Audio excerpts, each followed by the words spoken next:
नमस्कार दोस्तों, स्वागत है आपका आपके अपने चैनल पावर पेजेस में, जिसमें आप सुनते हैं पावरफुल किताबों की चैप्टर वाइज समरी, जिससे आपको हर किताब को गहराई से समझने में मदद मिलती है। तो यह रही इकिगाई पुस्तक के अध्याय 2, जिसका टॉपिक है एंटी एजिंग सीक्रेट्स, यानी दीर्घायु का रहस्य की एक विस्तृत, रोचक और प्रेरणादायक समरी। क्या आप जानते हैं कि जापान के ओकिनावा द्वीप पर दुनिया के सबसे अधिक दीर्घायु लोग रहते हैं। वे 90 या 100 साल की उम्र तक न सिर्फ जीवित रहते हैं, बल्कि सक्रिय, प्रसन्न और स्वस्थ रहते हैं। इस अध्याय में लेखक हमें उन गुप्त रहस्यों की झलक देते हैं जिनसे ये लोग एक लंबा, स्वस्थ और सार्थक जीवन जीते हैं। इस अध्याय में बताया गया है कि कैसे इकिगाई यानी कि जीवन का उद्देश्य न केवल मानसिक बल्कि शारीरिक स्वास्थ्य को भी सुदृढ़ बनाता है। मन और शरीर में संतुलन कैसे बनाया जाए। इस अध्याय की शुरुआत होती है उस विचार से जो जापानी जीवन शैली की नींव है, और वो है मन और शरीर एक दूसरे से जुड़े हैं। अगर मन शांत और सकारात्मक हो तो शरीर भी स्वस्थ रहेगा। इसके प्रमुख कुछ बातें इस प्रकार हैं। तनाव यानी कि स्ट्रेस शरीर की उम्र बढ़ाने वाला सबसे बड़ा कारण है। नकारात्मक विचार, क्रोध, चिंता और निराशा शरीर पर गहरा प्रभाव डालते हैं। ध्यान यानी कि मेडिटेशन, गहरी सांसें लेना यानी कि डीप ब्रीदिंग और सकारात्मक सोच यानी कि पॉजिटिव थिंकिंग हमें मानसिक शांति देती है। एक लंबा जीवन जीने के लिए पहला रहस्य है तनाव मुक्त जीवन जीना। दूसरा, प्राकृतिक जीवन शैली और आहार। ओकिनावा के लोग प्रकृति के बेहद करीब रहते हैं। वे अपने भोजन, रहन सहन और दिनचर्या में सादगी रखते हैं। क्या खाते हैं ओकिनावा के लोग, आइए जानते हैं। वे हमेशा कम कैलोरी वाला संतुलित भोजन खाते हैं, जिसमें बहुत सारी हरी सब्जियां, फल, समुद्री सब्जियां, टोफू और मछली शामिल होती हैं। वे बहुत ही कम प्रोसेस्ड फूड और मीठा खाते हैं। वो एक सिद्धांत का पालन करते हैं जिसका नाम है हारा हाचिबू, और जिसका अर्थ है 80% पेट भरने पर खाना रोक देना। यह सिद्धांत उन्हें अधिक खाने से रोकता है और पाचन को बेहतर बनाता है। तो सीक्रेट नंबर 2 हुआ संतुलित आहार और कम खाना, लेकिन पौष्टिक खाना खाना। तीसरा जो कारण है वो है रोजाना सक्रिय रहना, यानी कि डेली एक्टिव लाइफस्टाइल फॉलो करना। ओकिनावा के लोग जिम नहीं जाते, लेकिन वे रोज खेत में काम करते हैं, चलकर बाजार जाते हैं, घर की सफाई करते हैं। वे कहते हैं जब तक शरीर चलता है उम्र रुक जाती है, हरकत में ही बरकत है। वे रोज कुछ दिनचर्या में अपने शामिल करते हैं एक्टिविटीज, जैसे कि चलना, बागवानी करना, योग करना, हल्के फुल्के घरेलू काम करना। ये सब हमेशा उन्हें सक्रिय रखते हैं।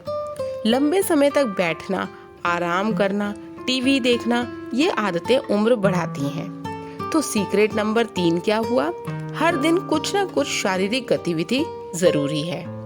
चौथा, सामुदायिक जीवन और सामाजिक जुड़ाव।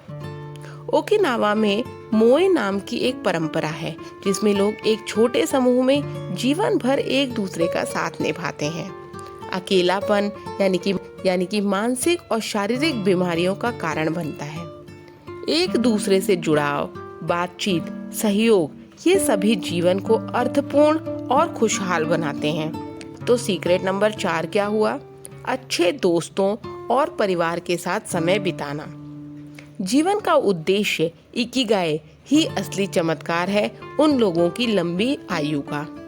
जो लोग अपने जीवन का उद्देश्य जानते हैं वे ज्यादा प्रेरित, खुश और सक्रिय रहते हैं। इकिगाई उन्हें हर सुबह उठने का कारण देता है, चाहे वे 90 साल के ही क्यों ना हो।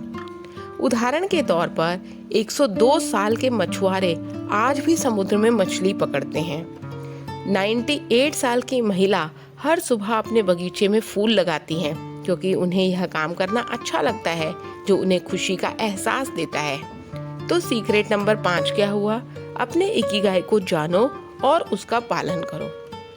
छठा, आध्यात्मिक जीवन और आभार की भावना, यानी कि ग्रेटिट्यूड जताने की भावना। ओकिनावा के लोग हर दिन प्रकृति, भोजन, रिश्तों और जीवन के लिए आभार प्रकट करते हैं। प्रार्थना, ध्यान और कृतज्ञता उन्हें मानसिक शांति देती है। आभार जताने के लाभ क्या होते हैं? आभार जताने से हमारा स्ट्रेस कम होता है, हमारा आत्मविश्वास बढ़ता है और जीवन को हम एक सकारात्मक नजरिए से देखने लगते हैं। तो सीक्रेट नंबर 6 क्या हुआ? आभार और आध्यात्मिकता जीवन में खुशियां और दीर्घायु लाती है। 7वां पॉइंट, विज्ञान भी मानता है इन रहस्यों को। शोधों से साबित हुआ है कि तनाव कम करने, आभार जताने और सक्रिय एक्टिव लाइफस्टाइल से उम्र बढ़ती है। टेलोमियर्स नामक शरीर के हिस्से जो उम्र को नियंत्रित करते हैं, वे भी बेहतर होते हैं अगर हम सकारात्मक जीवन शैली अपनाएं। तो दोस्तों, इस अध्याय का निष्कर्ष क्या है? यह हमें सिखाता है कि दीर्घायु कोई जादू नहीं है। यह हमारी आदतों, सोच, जीवन शैली और भावनात्मक जुड़ाव पर निर्भर करती है। यदि हम अपने जीवन में तनाव से दूर रहें, हर दिन सक्रिय रहें, संतुलित आहार लें, लोगों से जुड़ाव बनाए रखें और अपने जीवन के उद्देश्य यानी इकिगाई को पहचान लें, तो हम भी एक लंबा, सुखद और अर्थपूर्ण जीवन जी सकते हैं। तो दोस्तों, इस ऑडियो बुक के अंत में मैं आपसे कुछ सवाल पूछना चाहूँगी। क्या आपने कभी अपने जीवन के उद्देश्य को खोजने की कोशिश की है? क्या आप हारा हाचीबू को अपने खाने की आदत में लागू कर सकते हैं? आज आप अपने किसी प्रियजन से दिल की बात की है? तो दोस्तों, इस अध्याय की सीख को सिर्फ सुनना ही नहीं है, बल्कि अपने जीवन में उतारना भी है, जिसके लिए आपको रोज ये नियम अपनाने होंगे। यदि आपको ये समरी पसंद आई हो तो इस वीडियो को लाइक और शेयर ज़रूर करें, ताकि दूसरे भी इसका फ़ायदा उठा सकें। और मेरे चैनल को सब्सक्राइब करना ना भूलें। मिलते हैं अगले चैप्टर की समरी के साथ। तब तक के लिए बहुत खुश रहिए, आगे बढ़ते रहिए। बहुत बहुत धन्यवाद।